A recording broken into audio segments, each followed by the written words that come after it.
Because, I want to come back to a very interesting point. What I was trying to say, not so much about, the idea of literature coming out of literature.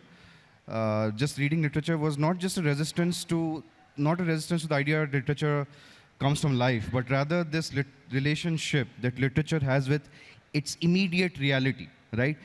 And there's a point that you make in your book where you talk about the relationship between the Indian novel and history. Right.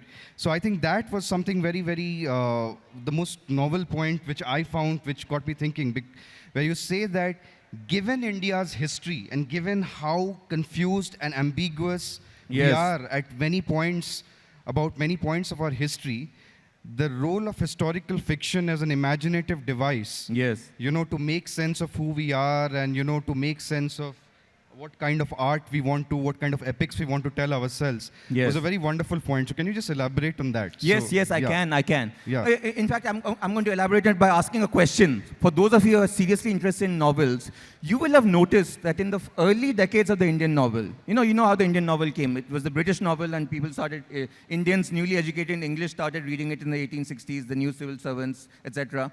And the first Indian novel is Bankim Chandra Chatterjee's Rajmohan's Wife, in the early 1860s. And from then on, people began to write both in English and in their own languages.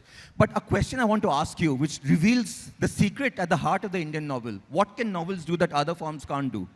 In the first 30 or 40 years of the Indian novel, say between 1860 to 1910, why are so many novels, obviously they're written by men, almost 95% of them, because of the way Indian society and education was set up. So you can take that's a given.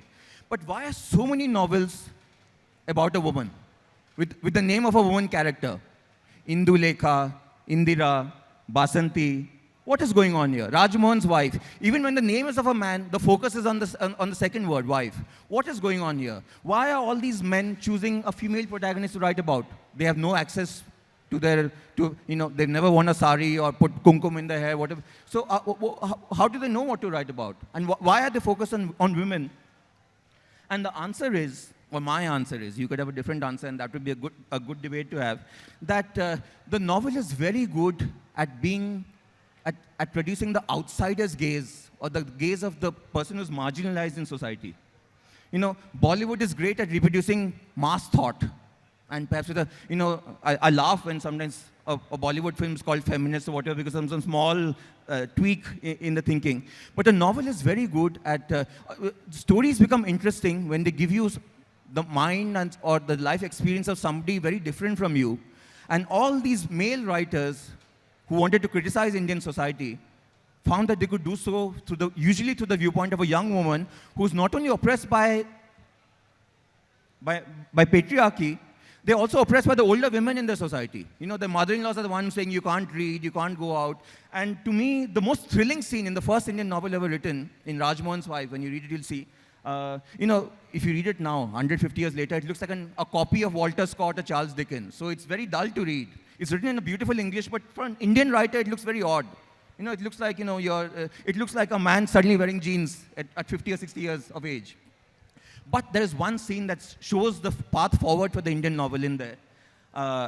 Rajmohan's wife. Rajmohan is a dissolute young man who loves drinking and has no responsibility. His wife is the faithful one who's taking care of the house. And one day in the night, she hears some people discussing a robbery that is going to take place in the village that night. She's the only person who knows. And so she can save this household from being robbed if they can get the news across. But how is the news to go across in the village? Her husband is drunk. She tries waking him up, and he refuses to get up. She's shouting, go, we need to help them. But he refuses to get up. So she decides to go by herself to tell these people that, watch out.